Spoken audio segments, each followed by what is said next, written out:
So our presenter this morning, this is actually one of our refill presentations, but it's also a pivot kind of a situation. So if you all have heard, I don't know if any of you were here last week, obviously our new folks were not, but Shauna is here to talk to us about some things that she went through and how she created another business out of it.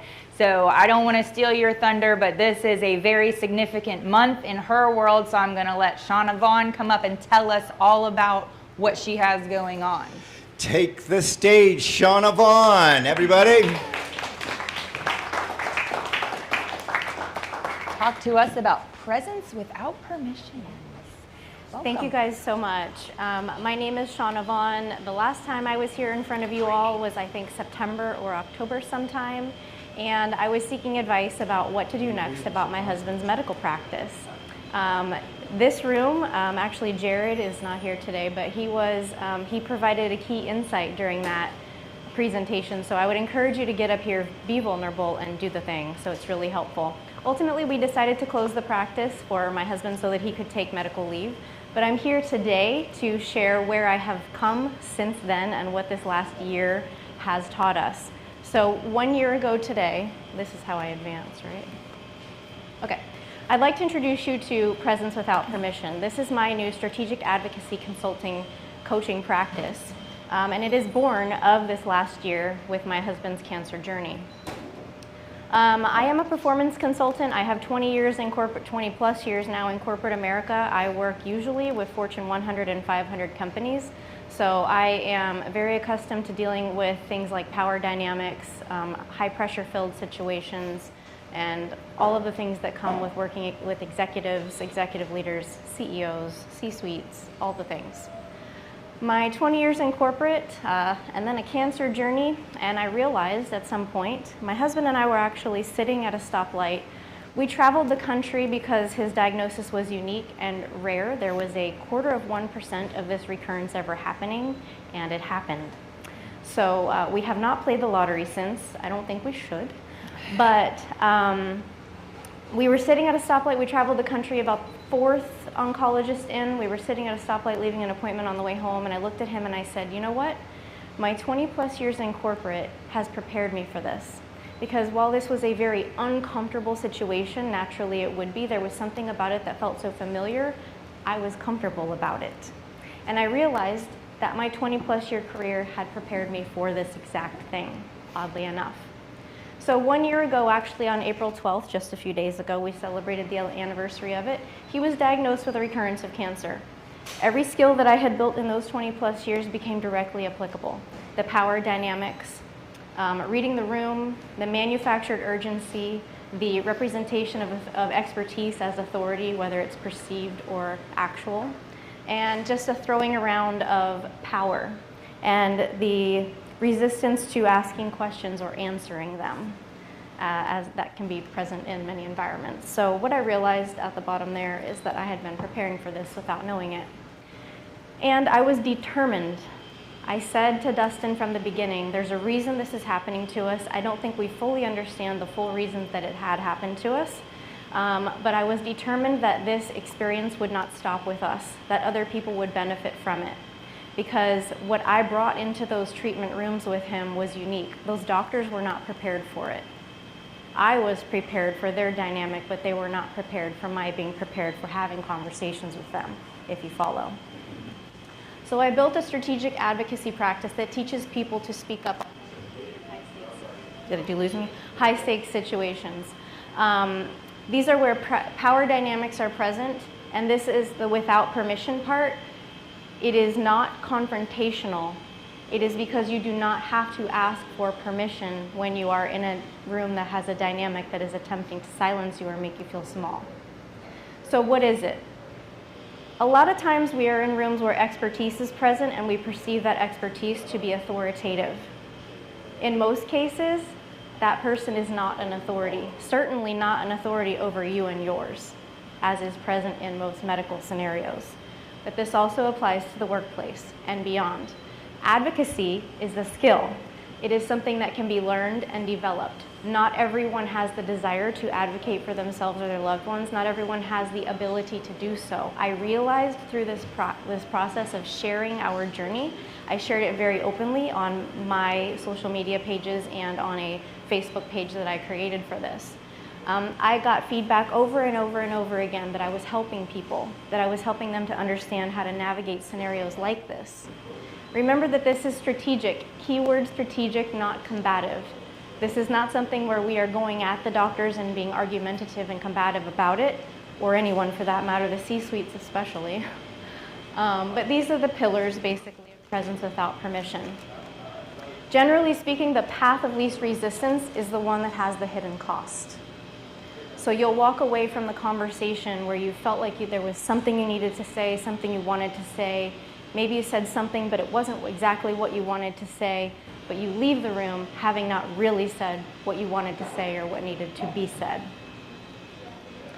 So what you do is you flip into what's called performative presence. It's the opposite of authentic presence. The performative presence is where you soften your voice, where you shrink yourself, or you silence yourself because you feel like you can't speak up or you're uncomfortable doing so. So I have two pillars, workplace advocacy and healthcare advocacy, where I'm focusing. The people who need this work are out there. This is my challenge. The people who need this are out there. They haven't found me yet. I haven't found them yet, and this is where I need some assistance. So I have the framework, I have an intake process, I have the capacity, and what I'm working out is the shortest path to connect people who need me and my service. The infrastructure is built. Now I'm aiming to build a community. Here's what I've done. I've set up a Substack. Follow me there. I'll have a QR code at the end. A podcast, a LinkedIn. I have my professional LinkedIn. I have a website and a client intake process as well. No? Okay. So what can 1 Million Cuts do for me? Essentially, I'm looking for connections to people who already serve my clients. Patient advocates, for example, people who are already advocating for patients on their behalf. Or who are hiring the patient advocates. Patient experience departments would be amazing if you have connections into those sorts of places, because the patient experience in the healthcare world is where the bonuses lie. And then to know what I can do to build my book of clients and my audience or following. So I'll turn it over to you, and that's the QR code to my link tree. Thank you, Shauna Vaughan.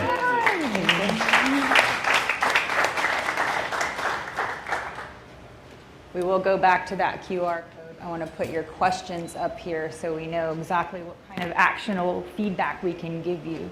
So thank you for sharing your story with us, and kudos for taking this kind of a perspective on a less than easy journey. So thank you for sharing with us. So here's Shauna's asks.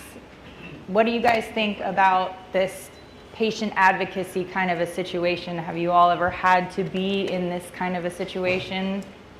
I hope not, but. So I want to clarify it's workplace and healthcare, and I will add that as of a few days ago, we learned that my husband is cancer-free, so success. Sorry. That is fantastic. We've got our first hand back up here in Jackie. Well done, very Thank well you. done. I heard you say healthcare and workplace. You know, I'm very familiar with having to advocate through the health system, and it absolutely is atrocious, so thank you for doing this. Another area that desperately needs people who know how to navigate this is school systems and children with IEPs and things. I don't know how broad you want to go, but that is absolutely. I had to do that for both of my children. I was very successful in advocating for my kids, and people were always asking me, well, how are you doing it? And it really came down to, I'm not fighting with them. Right. And so the types of things that you're talking about, and I was able to learn what I needed to do for my kids. So that's just another area Thank you. that you might want to look into. Thank you. And if you have something you want to comment about, just raise your hand or ask a question. So more of a question. So you will, let's talk about the insurance companies for a second. So will you go on behalf of the clients and talk with the insurance company and say, hey, you're charging X amount of dollars for this, and this is ridiculous, and things like that. The reason I ask is because you mentioned a podcast. Right now, there's a few rising TikTok channels that are exclusively dedicated to people going on. I saw one recently where a hospital charged them X amount of dollars because they had to be medevaced to a separate hospital that had a specific doctor, and they said, well, no, we're not going to pay for that because there was a nearer hospital that they should have been medevaced to. Well, no, that doctor was at this hospital and it was only 2 miles away. So I'm curious, are you doing that kind of work? And also, if you are, you really should look into some of these channels because they are starting to get some pretty big traction. Yep, I have seen those TikTok channels, and those people are doing incredible work. I could do that. It's not where I would prefer to exist, though. I'll give you an example. Most people would not feel comfortable telling a doctor that they know he's lying. I have done that. Most people would just accept it, move on, maybe not go back to that person, but I would like to coach people how to talk to those insurance companies, for example. Give them the tools that they need to succeed on their own. Teach them to fish, so to speak, rather than fishing for them. Nice.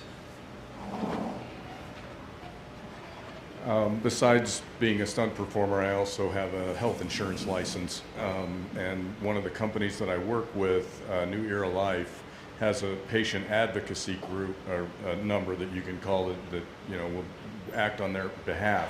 Is that something that you've pursued, these different groups that do this, to maybe partner with them?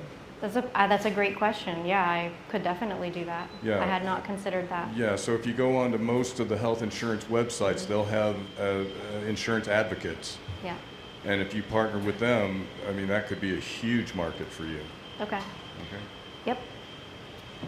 So I was just thinking, first of all, I need clarity on how this works in corporate.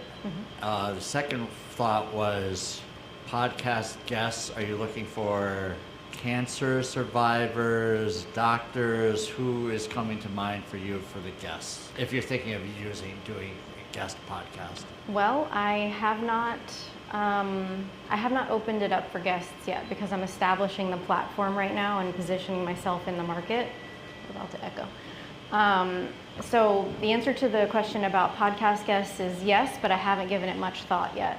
And the first question was how it applies to workplace environments, where dynamics exist, where power dynamics exist, for example. So a leader who has given feedback that you don't know how to respond to, or you have applied, I'm thinking of things that have happened to me, applied for a promotion or a lateral move and being told you're just not ready yet, or you lack whatever skill. Okay, well, teach me how to get to that skill. Teach me what I need to do. Coach me. I was eager, right, myself personally, and I had leaders tell me like that they just wouldn't do it or whatever. So I was advocating for myself because I wanted career advancement. So everything from as simple as a performance review, performance evaluation, to a toxic work environment. My podcast previously was about toxic bosses and how they make us better leaders.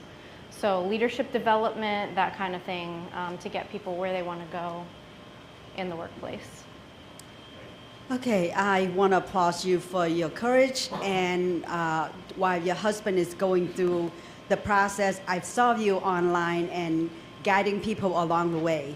So there's people like me. When it happened to my husband when he had a stroke 3 years ago, I totally shut down. I did not go outside the world, and I shield myself completely so I can focus on him. And I want to say that what you do is so important, because I think patient advocate is something that we all needed. When my husband was in the hospital for a month, there's people come in and out, doctors, nurses, and they don't give you the whole picture. They come in, and I would ask, so what are you special on? What are you taking care of him? What are you doing today? And I remember vividly one of this doctor, if anybody know him, Dr. Cassie. I still remember his name until I died. He come in for 2 split seconds, And when I ask questions, he's like, don't ask me anything. I only know about this much. I'm a cardiologist. That's for the neurologist. That's for this, that's for that. And they don't really tell you how the whole networking, connecting, and they only throw you bits and pieces. And mind you, months later, you're gonna be charged for those 2 seconds that they stop by because it's not out of charity, because something they come in and charging you. So it's very frustrating for people navigating through that process. And patient needs to know their right, their understanding, and what you're doing is so crucial. Thank you. I want to applaud you for steering direction and to do whatever that people need out there. And I think, yeah, working, collaborating with hospitals, with outpatient, those people who constantly need care, chronic disease that they don't know how to talk for themselves, or some of the family don't even have the medical background or scientific background to actually follow up with the question. So this is really needed. Thank you. I want to clarify that I am not qualified to give medical advice, so I will not be giving medical advice. My husband could do that, but I will not. And I will not be helping people, I will not be telling people what decisions to make. I will help them to think through the process of making the decision. I will help them to prepare for appointments, for example. So we have another friend who had a cancer diagnosis, and she was spinning and in the complete overwhelm of it. And I called her and I said, how can I help? And she had this appointment coming up, and she was dreading it. The white coat syndrome was kicking in. She was dreading this conversation with this doctor because of this power dynamic where she knew she was going to be told things she did not want to hear. And she did not know how to handle the conversation to establish a boundary, to say, like, I hear what you're saying, you've said it to me 7 times already, but I want to talk about this, right? So we walked through an entire role playing, and I helped her to prepare for having that conversation, navigating that dynamic, and getting through that appointment. Not that I provided her the advice of, you should say this. I asked her questions about, what are you going to do when he says that? Because we know he's going to say it. And how can you say the thing in the right way? Because, like it or not, we're dealing with egos, and these people are very well educated. And I have been in cancer forums where they're coming at me like, these people went to medical school, how can you question them? And I'm like, why would you not question them? I'm not questioning their expertise. I'm asking a question about something that they're saying, and there's a difference. I'm not saying you don't have the knowledge. I'm saying, what about your knowledge can you apply to this scenario and help me to understand it, or to help my husband make a decision in this case, right? And there were times where questions, and it wasn't what I said, it was how I said it, right? I was not being confrontational or rude or condescending. Oftentimes they were, so that's another dynamic to have to navigate, right? Where they don't want to hear your questions, they just want to give a directive as a figure of authority. Reminder, they are not. Let me get off my soapbox. But this is where all of this originates, right? Where I was in these scenarios where I was having to navigate these dynamics. My husband, not very comfortable with it at all. He's not a confrontational person. But again, it's not about confrontation. It's about having the tool set to know how to have those conversations and have them in the right way to get where you want to go. So Shauna, let's look at it logistically. What you do, since you've gone through it already, you're an expert in how to navigate through this system. You want to help people think through the system, give them the options available. Are you able to be in that room with the doctor with them? It's certainly an option. I would prefer to probably be on a phone call, or else I'll be driving probably all over the country. But yeah, I have been on the phone, on speakerphone. We have to disclose to the doctor that I'm there virtually. But I have been there in the room on the phone for some folks. Asking the doctor questions. Listening and then, chiming in and asking questions, yes. Mm-hmm. Okay. And second one is you are looking for clients. So people who are going through this situation. Yeah. It's Cancer survivors. Caregivers. Caregivers. Caregivers are the ones who have the biggest, not the biggest burden, I'd say the second biggest burden, obviously. There's a lot of pressure on a caregiver to listen to everything. I have a notebook that is like a 5-star notebook that I think I have 2 pages left in it over the last year. take the notes, digest everything, help the person make the decisions. So there's a lot of pressure on a caregiver. So caregivers would probably benefit greatly from knowing someone like me, and other caregivers. Obviously, caregivers are a tight-knit network. We share something special. But yes, certainly to answer your question, patients, caregivers, people who are maybe entering the workforce as far as the workplace dynamics go, new to the workforce, seasoned in the workforce and trying to navigate it, trying to figure out what the next move is. I am a career coach also, so I can apply it in that way. Leadership development coach, those kinds of things as well. I have a question for you. Have you considered looking at veterans? I have not, Okay. but that is a very special system. It is, and it probably can be complicated, but as a former veteran myself, you know, you have these meetings with these doctors, and I'm sure they see hundreds and thousands of people every day, so you're just a number, so they don't really Yeah. take you serious. So I think that's a market that could probably use you. Okay, thank you. Had not Welcome. considered that. Very good. Jay? Hello. Have you considered reaching out to other organizations like the Hemophilia Foundation, cancer foundations? Because that's where I think a lot of people will need help. They get bombarded and harassed by Medicaid and Medicare all the time. So, I know that GCCF, for example, has their own advocacy network group. I certainly can help them. I don't think they need my help, but I don't necessarily want to be fighting with Medicaid and Medicare. I would rather help the people who are stuck in the tailspin of all of it. Just had a thought that people who are my age, maybe even a little younger, the clock, things are changing in their bodies. The clock is ticking, so to speak. So can you speak to that group of people who are 55 Yes. and older, provide some value, get the word out, get some video of this? I mean, I can look, I'm just thinking, I live near Kings Ridge. That's got a huge community. Probably a lot of people just are so old school Yeah. that we don't ask the doctor. It's like, well, you must know what you're talking about. I mean, you are wearing the white coat, for crying out loud. And they do. And they I'm miss not out questioning on, that. you know, someone like you that could say, well, is there another option here? So I would say that if you're looking to get an audience of followers here locally, I would hit some of these senior communities and say, will they host an event where you can bring tons of value sure, that's a great to idea. that community?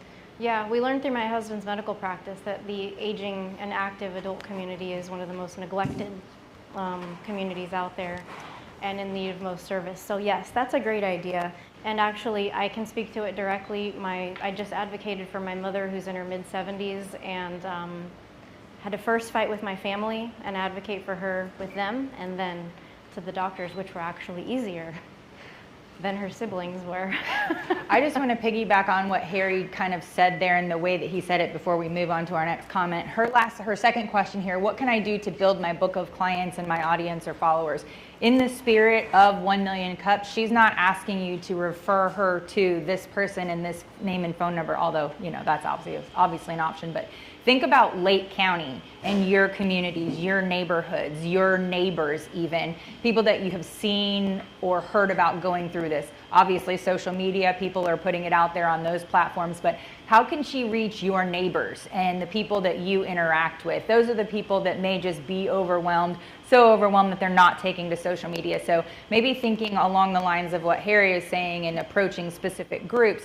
Who is it here in Lake County? And I know you're nationally available, but how does she reach those folks? And what are some ideas rather than, I mean, just shy of going out and door knocking, which hasn't been quite so popular since COVID, but what are some creative ways that she could get into communities and reach that target audience? Yeah, one thing I just heard from Zane, right? Yeah, one thing I just heard from Zane here is that you've got several universities here that have pretty extensive film programs, and you were talking about dealing with egos.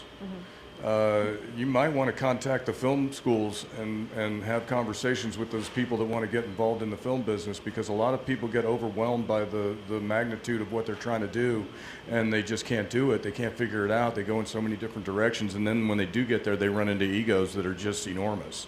Okay, yeah. And you have to know how to deal with those egos and not lose your job. Absolutely. And, Same thing in corporate. Yeah, well, it is corporate. I mean, Yeah. it's a big business, and a lot Yeah. of people get into this big business. The creatives get into this big business, and they have no idea how to handle the business side of it. Yeah.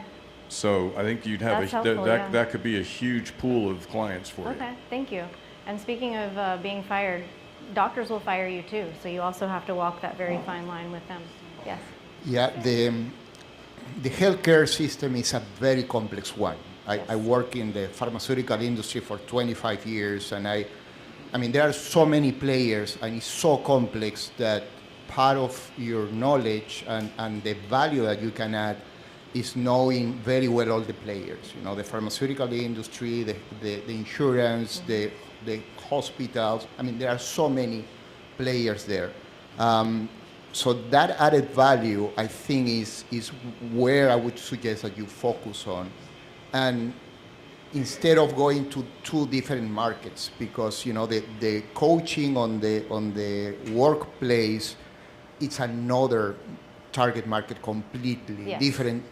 Different expertise. You already have it, but there is a lot of competition there. So you need to see, in order to be very good there, you need to focus entirely to that market, or into the healthcare one. So I think you need to choose one.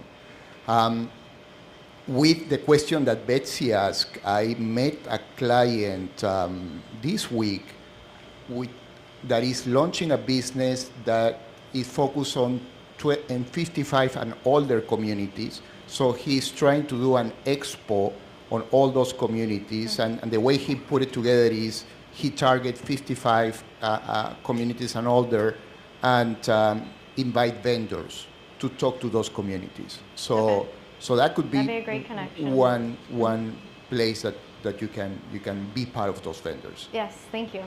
Valuable advice from our SBDC specialist. I'll say quickly, I decided to do both tracks, healthcare and workplace, because my roots are in workplace. And that gives me the credibility, I felt like, for the healthcare piece, where I have fewer years of navigating that, but I applied my skills and they transfer. But yes, I hear you.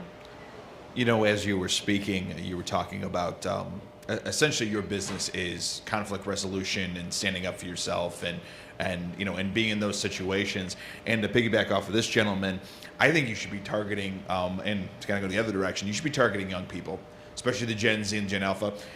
These kids have no idea how to even do this and how to communicate in person, and you cannot have a doctor conference over text message. Correct. And you need to be educating the young kids on how to have this, because whether they like it or not, the world isn't changing away from in person for at least the next 30 years. And actually, I think it's going to be reverting back. I think people are getting sick and tired. I get more phone calls in my business now, and people saying, oh my God, thank you so much for picking up the phone. I love talking to you. It's so great to connect.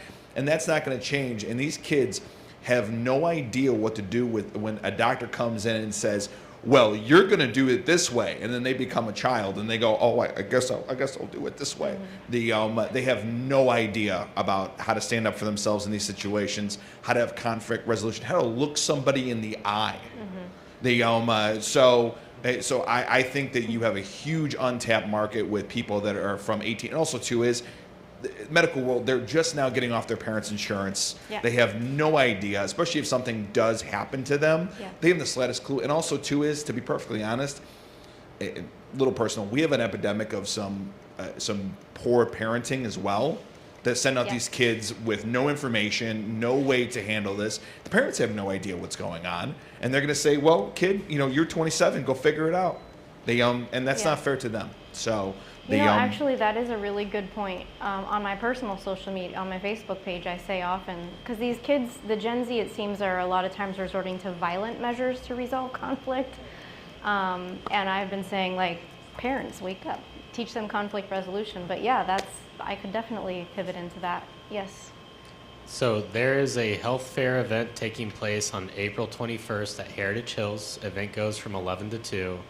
There might still be vendor spots available. Heritage Hills is a 55-plus community.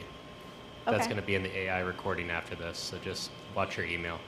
Okay, thank you. I forget what they're called, but they're agents that go out to small to medium-sized businesses to sell them packages that include insurance, that could include benefits. They basically help smaller companies be able to offer benefits that the big corporations do. Okay. And I have someone that does that, so I want to hook you up with him. His name's Ryan Gates, and he can I know give you Ryan. more information than I can about that aspect. I know Ryan. Yep. Okay. Cool. Excellent. I thought your presentation was very well. I agree with you.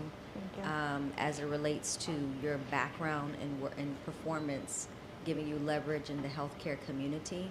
One way that you can break into that is partnering with Advocate for Me or health advocate groups that go out into the marketplace, and they do a lot of things virtually. So when you pair yourself up with these bigger organizations, it's like the smaller brand helping to build up the larger brand, if they're smaller into the larger. So I would say that, and even mental health space. Working with organizations like the National Council of Mental Health Advocates that's out there in, I think, Washington, D.C., Okay. Virginia area, those type of things. In addition to that, on your website, you can actually create a chatbot. Okay. And so if you have a chatbot, and you can learn all this online, people can then give you information, and then that could also bring leads in. Okay. As far as the patient advocacy groups at the major organizations, of course, I did contact a couple of patient advocates. In one such case, a nurse had told my husband when she made a major mistake, she's just human. So, of course, I spoke with her about it and then escalated it to patient advocacy. What I found with patient advocacy is that it is full of corporate bureaucracy, which I'm accustomed to. But I fell in a pile of people, and I was a cog in a machine at that point. And did they follow up? No. Did I have to follow up? Many times, because I wanted to make sure that she was being held accountable. So that's why I say at the root of that, if there's a way to get into the patient experience departments, that's where everyone's bonuses are based on. That's where those surveys come through, and if you trash that survey, that affects someone's bonus down the line, or their pay, or their advancement, or whatever it's going to be. That patient experience in hospitals especially is like they have made that the crux of their existence. So when that patient advocate fails, the patient experience is suffering, and then it goes down to that root cause of the patient experience problem.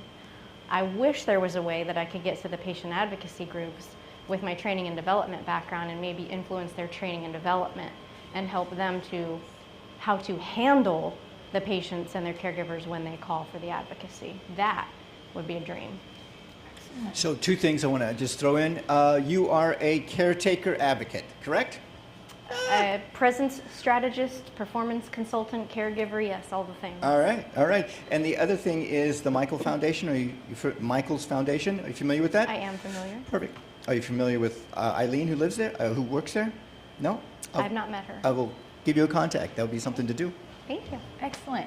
Here's Shauna's information, so scan that, and thank you again for your presentation and sharing your story with us this morning. Thank you so much. And if anyone has tips on Linktree, I don't think I figured it out quite yet, but thank you so much. Yes, Shauna Vaughn, everyone. And one more question. Not that one. Oh, wait, wrong way. There we go. Our final question for you is, what can we as a community do to help you in addition to the feedback we've given here today? Think of me when you hear someone say keywords like, I am dreading this appointment, or I don't know how to have that conversation with my boss, or I don't know how to deal with this conflict at this place, I don't know how to resolve this issue. Those are the kinds of key words and phrases that you might listen for. Excellent. And there's her contact information one more time. And I do want to say, as Nathan pointed out, all of this will be recorded through AI by Mighty Manatee, our IT department back there. You'll get a beautiful synopsis of everyone's feedback and what they said. And Thank you to Dave from the Chamber for always being here and supporting us, and Cy, our photographer, for getting everyone's reactions and feedback on camera for our social media plug. Hey, and we have something special, don't we? We do. Extra brew, is it called? Extra shot. Oh. It's an extra shot.